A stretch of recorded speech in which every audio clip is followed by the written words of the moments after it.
इसमें यादव और ब्राह्मण एंगल कहाँ से आ गया? ये पूछिए ना सती उससे सलमणि त्रिपाठी से कि ब्राह्मण एंगल कहाँ से आ गया, यादव एंगल कहाँ से आ गया? क्योंकि वो रंग देना चाह रहा है, वो ब्राह्मणों का नेता बनना चाह रहा है। यादव समाज में आग लगाने का काम कर रहे हैं सर आप। इसमें आग लगाने, आग तो लग चुकी है, इससे ज्यादा और क्या लगेगी आग? कभी लेकर जा रहा है, कभी वहाँ पे नोटिस चस्पा हो रहा है कि इसका घर गिरा दो। क्यों गिरा दो भाई? अगर हिंदू एक होता तो हम जाति की बात ही ना करते। ब्राह्मण, यादव, ठाकुर, क्षत्रिय ये सब करने की जरूरत ही नहीं आती, हम हिंदू रहते। तुम किसी ब्राह्मण सभा के अध्यक्ष नहीं हो जो वहां तुम ऐसे बोल रहे हो। तुम विधायक हो, तुमने संविधान की शपथ ली है, मनुस्मृति की शपथ नहीं लिए हो जो तुम ब्राह्मणवाद कर रहे हो। सारे सवाल हम ही से, हमें मारोगे और हम ही से सवाल, हमारा घर भी गिराओगे।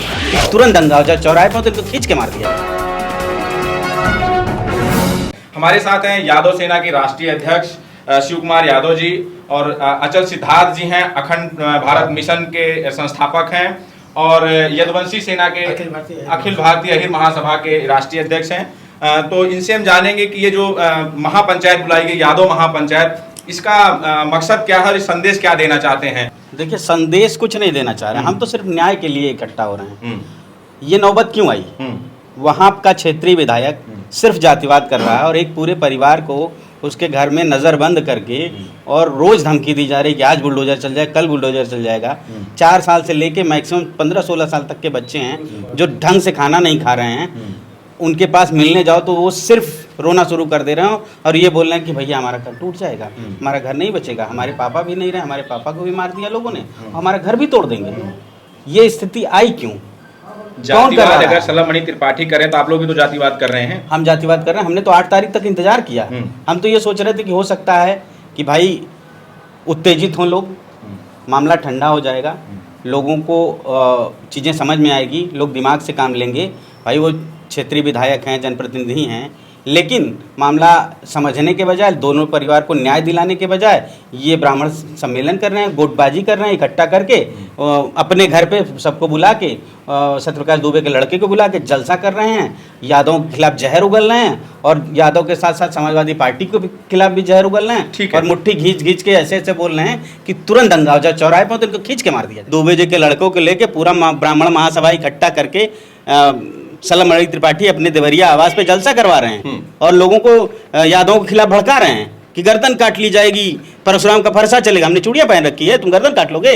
नहीं, तो बाप करा जाए। वो इस तरह की बातें कर रहे हैं, आप समझदार हैं, आप लोगों को मिलाने की कोशिश करिए। हम मिलाने की कोशिश कर रहे हैं। हमारी ये महापंचायत जो 22 तारीख की है, ये बैकवर्ड, दलित, माइनॉरिटी, सिर्फ यादव के हित की बात नहीं है, हम सबके सभी बहुजनों के हित की बात कर रहे हैं। उनके साथ न्याय होना चाहिए, चाहे कानपुर का विश्वकर्मा परिवार हो, चाहे अमेठी का गुप्ता परिवार हो, चाहे आजमगढ़ का परिवार हो। तो हम ये भी समझे कि यादव सेना के राष्ट्रीय अध्यक्ष जी यादव समाज के घर मिलने जाएंगे तो बाद में ब्राह्मण समाज के भी घर मुलाकात करने? बिल्कुल, हम मिलने गए थे, लेकिन तुम घर छोड़ के गायब हो।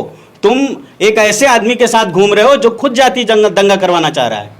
भाई सवाल तो उससे होना चाहिए, जनप्रतिनिधि है ना। त्रिपाठी बिल्कुल सलमणि त्रिपाठी, मैं तो पहले दिन से कह रहा हूँ कि अपनी राजनीति चपकाने के लिए वो ब्राह्मणों और यादवों को लड़वा रहा है। जबकि FIR आप देखिए, FIR में 12 ब्राह्मण मुजरिम हैं, 8 यादव हैं, राजभर हैं, पाल हैं और 50 अज्ञात हैं। इसमें यादव और ब्राह्मण एंगल कहाँ से आ गया? ये पूछिए ना सती उससे सलमणि त्रिपाठी से कि ब्राह्मण एंगल कहाँ से आ गया, यादव एंगल कहाँ से आ गया? क्योंकि वो रंग देना चाह रहा है, वो ब्राह्मणों का नेता बनना चाह रहा है।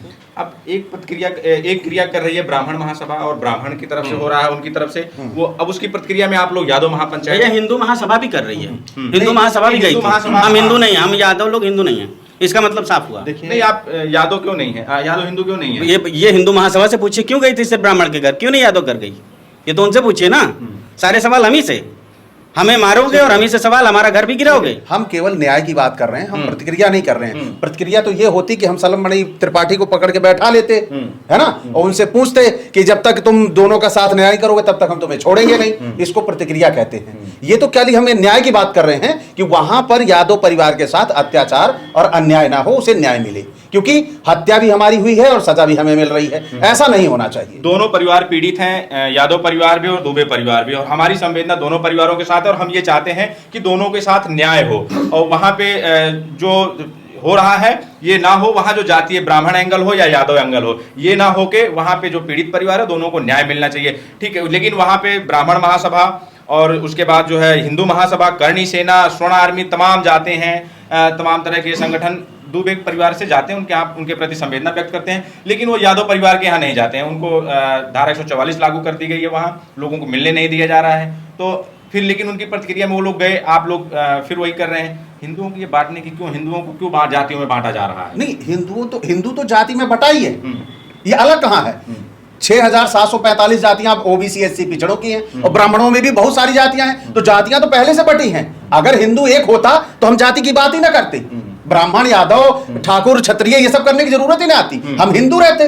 और जब हम हिंदू रहते तो अपनी लड़ाई और न्याय के तरीके से कभी एक पक्षीय होती ना, सभी दोनों, यादव भी हिंदू रहता और ब्राह्मण भी हिंदू रहता। यहाँ तो जातियां जब बटी हैं तो जातियों की बात तो होगी, जातियों को हटा के कौन सी बात कर लेंगे हम? जब जातियां हमारे साथ जन्म के साथ आ रही हैं तो जाति को हटा के हम बात आप कह रहे हैं हम ब्राह्मणों का बहिष्कार करेंगे? बिल्कुल करेंगे। क्यों बहिष्कार इसके लिए करेंगे कि आज एक सलम मणि त्रिपाठी की वजह से पूरे ब्राह्मण समाज का आप नहीं, आप एक सलम मणि त्रिपाठी की बात करें। सलम मणि त्रिपाठी ने अगुवाई की, कम से कम 700-800 से ब्राह्मण इकट्ठा हुए उसके घर पे, लोगों ने सिर्फ यादव समाज को टारगेट किया, गालियां तक दी, फरसा लहरा रहे हैं, यादव समाज की गर्दन काट ली, गर्दन दिखाई देगी। सुनिए, हम सुदर्शन चक्र लहराने की बात नहीं कर रहे हैं। अगर हमें प्रतिक्रिया देनी होती ना तो हम देवरिया जाते।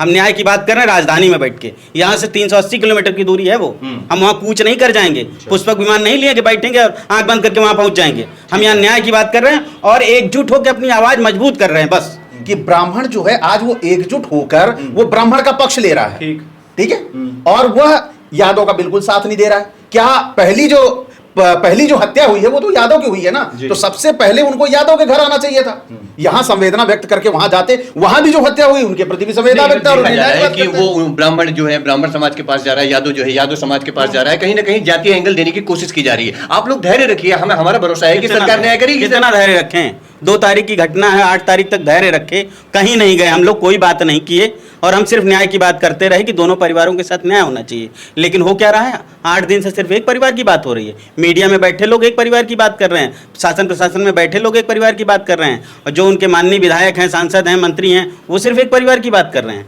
ये ऐसे न्याय होता है क्या? लेकिन योगी जी की तरफ से इस तरह की कोई प्रतिक्रिया नहीं है। तो योगी जी की तरफ से ये भी प्रतिक्रिया नहीं है कि अपने बेलगाम विधायक को रोकें, वो जाति दंगा भड़काना चाह रहा है उसको रोकें, उसको चुप करवाएं। तो ये समझा जाए योगी जी से भी भरोसा हट गया आपका? नहीं, भरोसा नहीं, हमको लग रहा है योगी जी मुख सहमति दे रहे हैं। क्यों नहीं बोल रहे हैं योगी जी? योगी जी को तो स्वतः संज्ञान लेना चाहिए कि यार क्यों दंगा करवा रहे हो तुम जनप्रतिनिधि हो, तुम किसी ब्राह्मण सभा के अध्यक्ष नहीं हो जो वहां तुम ऐसे बोल रहे हो।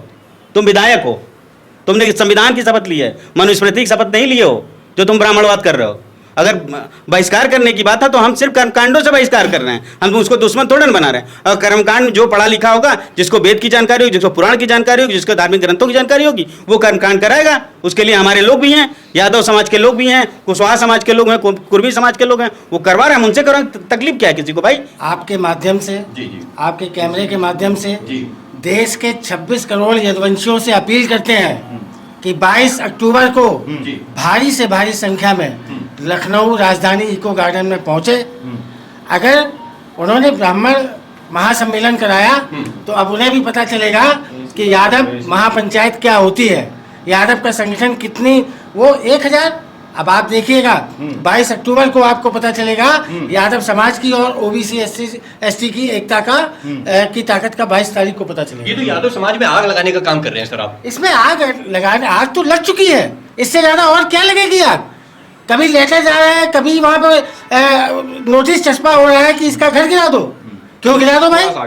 क्यों गिरा दो घर? और इससे पहले तमाम ये जो अधिकारी सस्पेंड हुए हैं, कई अधिकारी बर्खास्त हुए, सस्पेंड हुए हैं, इनके ऊपर कार्रवाई करनी चाहिए, उनके घर पे बुलडोजर चलना चाहिए। अभी तक क्या हो रहा था? तमाशा हो रहा था। अभी तक तो बुलडोजर चला नहीं है। अगर बुलडोजर चल गया उसके बाद आप लोग क्या करेंगे? बुलडोजर चल गया तो यादव समाज में इतनी ताकत है कि 1 सप्ताह के अंदर इससे बड़ा और इससे अच्छा मकान प्रेमचंद के बच्चों के लिए हम लोग बनवाएंगे।